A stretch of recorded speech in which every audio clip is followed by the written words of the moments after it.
Sa video natin ngayon, we will answer this problem from April 2025. And then take note na lumabas na ito noong November 2011. So that's why it's very important that when you're studying for PSAD, you need to include problems from 2010 talaga. Kasi yung mga problems from 2010 to 2014, binalik kasi sila ng examiner in the recent exams. So kapag nadaanan nyo na, medyo madali na lang siya.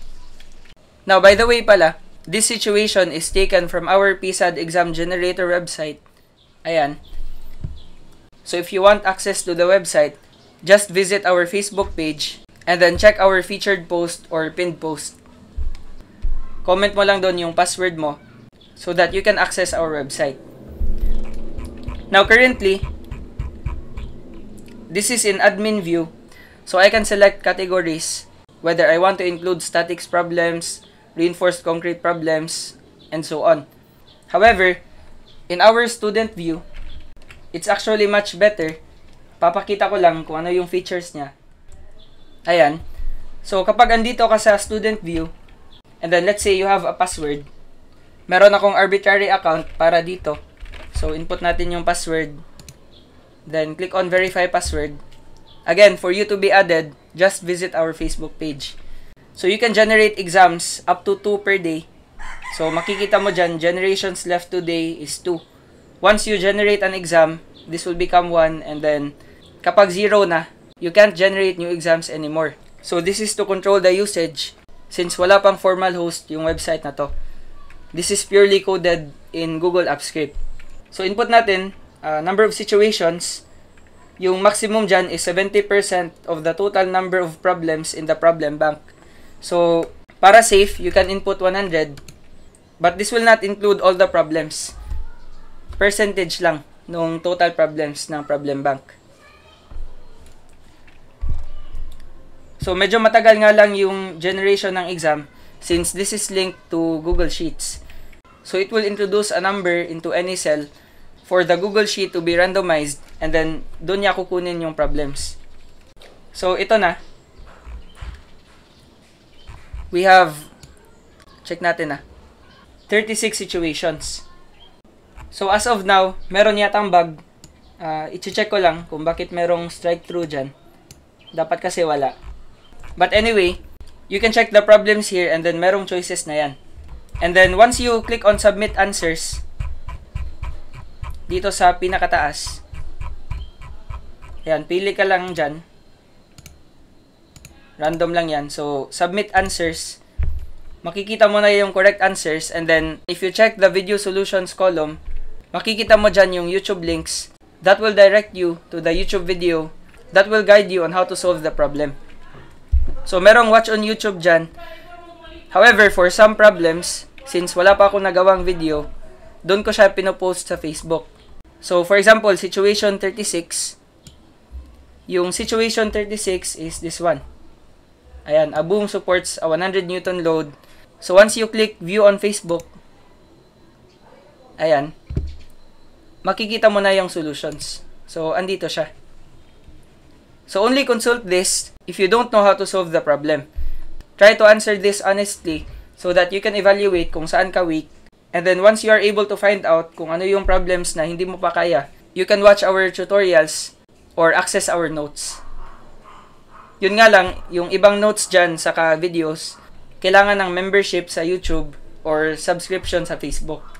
Then again, to support our channel, just click on the following links and then you can purchase calculators, CE board exam references, or pen tablets via our YouTube link. So just click on any link if you want to purchase a calculator, and then it will help us earn so that we can expand the problem database of this exam generator. So hopefully soon, I could add April 2025 problems. Sige, so balik tayo dito. Now we have this system, and a load W equals 30 kilonewtons is lifted by a boom BCD. Teka lang this is still subject to correction. Mali pala yung na-label ko dyan. This is B, tas ito naman, ito yung A. Ayan. Now, angle alpha daw is 60 degrees. By the way, this is BCD since ito kasi yung boom. Ayan. Then alpha is 60 degrees inclined from the vertical axis. Ayan. And then for the sub-questions, we have to neglect the weight of the boom. So for number 32, determine the angle beta between the cables AC and AD, and then note that point C is midway points B and D. So what this means is yung point C, hinahati niya yung BD. So it means na BC and CD are equal in length. So what would be the implication? Diba alam natin that this is 60 degrees. Now considering this triangle, this is a right triangle, tas ito yung perpendicular side. So this angle pala is equal to 30 degrees. Ayan.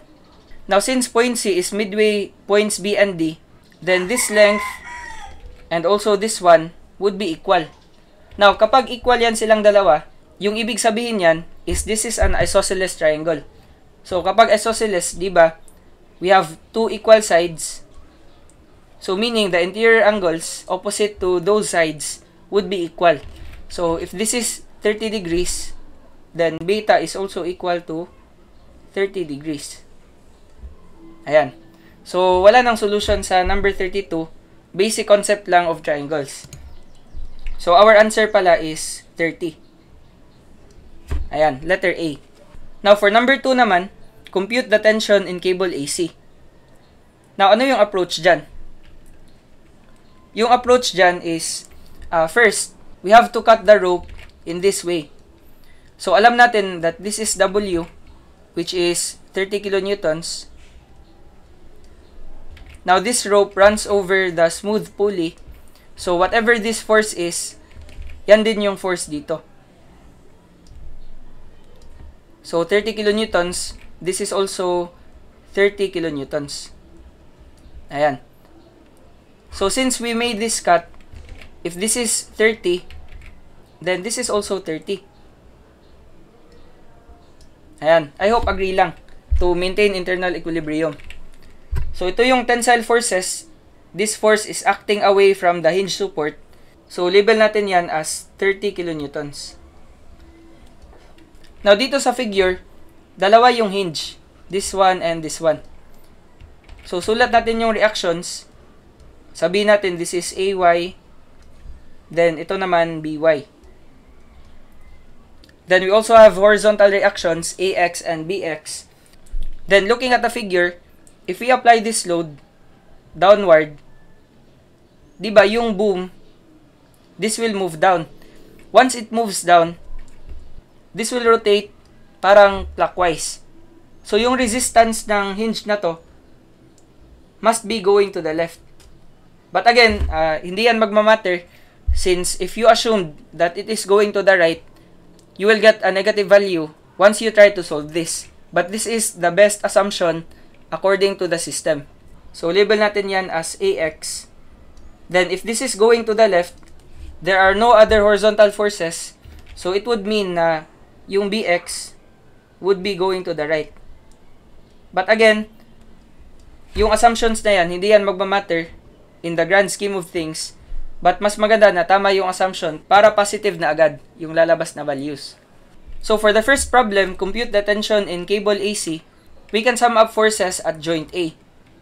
However, hindi pa natin alam yung AX, so yan yung isosolve muna natin. Now to solve AX, we can sum up moments about point B. So summation of moments about point B equal to 0. Bakit sa B? If we take moments about point B, yung BY tatama dyan, yung AY din, line of action niya, tatama din sa point B.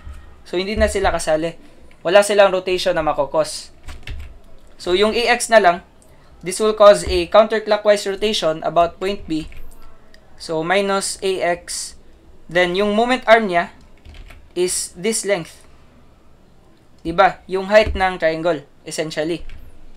Now, paano natin yan makukuha? Diba, walang distances na binigay. Now, what you can do here is you can actually treat this as 1.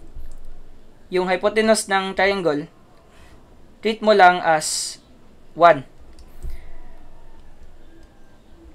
Now, once you treat this as 1, then it would follow na the length AD is 1 cosine of 30 degrees. Diba? This is inclined with the horizontal. Then, yung AB naman is 1. Then, opposite yan sa reference angle natin. This one. Opposite. So, sine. 1 sine 30 degrees. Yan yung length ng AB. Now, yung length ng AB, yan din yung moment arm ng AX. So, therefore, we have 1 sine 30. Ayan. This length, AB. Yan yung 1 sine 30 dyan. Then, plus 30 kilonewtons. Then, yung moment arm nito, patungo sa point A, would be equal to 1 cosine 30. Na para mas maintindihan nyo, ilalagay ko na lang yung distances. So, this length is equal to 1 sine 30.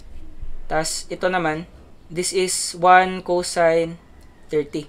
Again, we are just treating this as 1 para mas madali yung calculations. Pwede rin na, hindi mo na i-type yung 1. Same lang yung lalabas. So, equate na natin yan to 0. We can solve AX.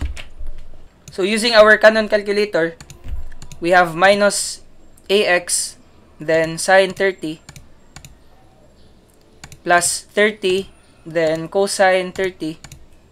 Equate natin to 0. So, solving AX, we would get 51.96. Ayan. So, store ko na lang yan dito sa letter A. Para exact talaga yung values natin. Ayan. Now, to solve the tension in cable AC, by the way pala, yung lumabas na value is 51.96 positive. It means that we have the correct assumption na yung AX is going to the left. So, lagay natin dyan, 51.96. Now, to solve the tension in cable AC, we can consider joint A. Then, looking at joint A, we have the horizontal reaction of the hinge support, which is AX. Then, ito naman, meron tayong 30 kilonewtons directed to the right. So, pa ganyan. And then, we have this cable. Cable AC, which is inclined. So, pa ganyan. AC. Tapos, 30 degrees yan.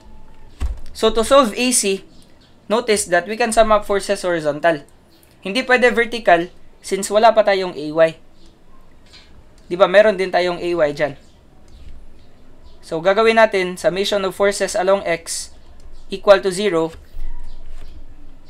AX is equal to 51.96. Again, nakastore yan sa letter A. So, yung solution ko, AX is going to the left. We have negative A. Then, 30 is going to the right. So, plus 30. Yung AC rin, component niya is going to the right. Yung component niya along the horizontal axis. Then, cosine 30. Equate to 0. So, negative A, then plus 30, plus AC, alpha x, yan yung ano natin, cosine 30 is equal to 0. Shift solve, we have 25.36. Yan yung AC natin. So, naka-KN na yan. Therefore, our answer is letter A. Ayan.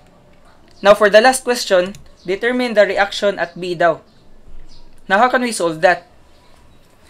Notice na, by equilibrium equation, summing up forces vertical, hindi pa natin makukuha yung BY directly. Diba? But we know that when we sum up forces horizontal, considering the total figure, AX must be equal to BX. Diba? Since they are the only horizontal forces, they must be opposite in direction.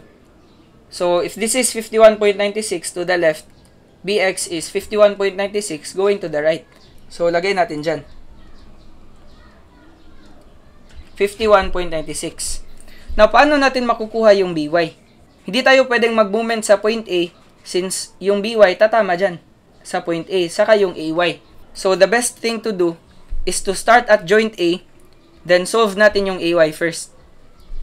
So, para makuha natin yung AY, since alam na natin yung AC, we can sum up forces vertical. Ayan. So, we have AY going upward, positive. Then, AC is going downward, yung vertical component niya. So, minus AC, then sine 30. Equate natin yan to 0. So, this value is AC. Shift store, ilalagay ko sa 2. Again ha, dito sa Canon Calculator, you can also store dito sa numbers. Now, sinore ko siya sa 2. Since sa second question, ito kasi yung answer. Ayan, parang ganun lang. So, x, then minus, essentially, moving this to the other side of the equation, magiging positive yan. So, ay is equal to AC alpha 2 or recall 2 multiplied by sine 30. Ayan. So, ay pala is equal to 12.679. Shift store, ilalagay ko yan sa B. Again, hindi yan necessary, pero sa board exam kasi mas maganda kapag sa calculator na lang lahat, wala nang scratch papers or solutions doon sa answer sheet. So, that's why as early as now, orient yourself on storing values para maging habit na siya. So again, alam na natin yung AY. So let's go back to the original system. Then we will sum up forces vertical equal to 0. So we have AY plus BY. Then this is going downward, so minus 30. Equate to 0. Now alam na natin yung AY, 12.679. But nakastore yan sa letter B. So solving this one, recall B, then plus BY, our unknown, minus 30, then equate to 0. Shift solve, yung lalabas 17.32. Then this is kilonewtons. Now take note na BY pa yan. Store ko yan dito sa letter C. Ayan. Lagay ko na lang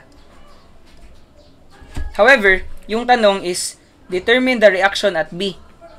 Now, the reaction at B is not the horizontal component alone or the vertical component alone. It is the resultant reaction. So, taking the resultant of BX and BY, RB, this is going upward, ito naman to the right. So, right triangle lang, yung force triangle niya. So, this would be BX squared plus BY squared. Now, yung BX, nakastore sa letter A. Diba, equal sila in magnitude, yung AX saka BX. Then, yung BY naman, nakastore sa C. So, once you input this in your calculator, ganito na lang. Square root of A squared, ayan, plus recall C, then squared. Press equals, we would get 54.77, which is letter C. Ayan. Now, explain ko lang kung saan nanggaling yung ibang choices dyan. Sinadya ko kasi na merong mga tricky na choices or mga trap. The same kay Ma'am Praxi. Yung isa sa choice dyan would come out if you will get the resultant reaction at A. So, kapag resultant reaction at A, diba, this would be square root of AX squared plus AY squared. Ayan. So, kapag yan yung gagamitin mo, square root of A squared, then yung AY, nakastore yan sa letter B, ayan, plus recall B, then squared, we would get 53.49. So, andyan siya sa letter A. Again, this is patterned from the choices sa exams ni Ma'am Praxi. So, be careful lang talaga. Kasi once lalabas sa choices yung sagot mo, hindi pa yan guaranteed na yan na yung tamang sagot. Always cross-check and then try to review your answers once you're done with all of the items. So, kung titingnan mo sa website natin, ayan, check natin na kung saan na yung problem na yun. Ito yan. So, the correct answer is D daw, 30. Then, for number 46C, we have 25.36. Then, the reaction at B is C, which is 54.77. So, tama lang yung mga sagot natin.